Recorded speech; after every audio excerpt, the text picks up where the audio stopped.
అంటే తన ప్రాణము పోతున్నా కూడా, పోవడానికి కూడా అది ప్రాణ విషయం కూడా లెక్క చేయకుండా తన పిల్లల క్షేమం కొరకు అది ఎదురొడ్డి పోరాడి, దాని బలం ఎంతో గొప్పది.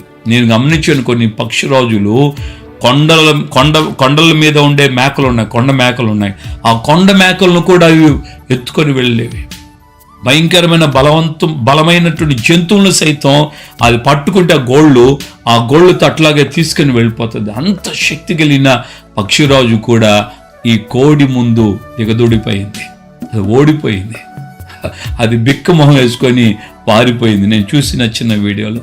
మరి ఈ రోజున మనం ఆయన రెక్కల నీడను ఆశ్రయిస్తే ఆయన సర్వోన్నతుడు, సర్వశక్తి కలిగిన దేవుడు. మనకి ఏ అపాయం రాకుండా ఆయన మనల్ని కాపాడుతాడు. మరి ఎవరి నీడ నీకు కావాలి? ఎవరి దగ్గరికి వెళ్ళి ఎవరిని నువ్వు ఆశ్రయిస్తున్నావు? సమస్యలు వచ్చినప్పుడు, పోరాటాలు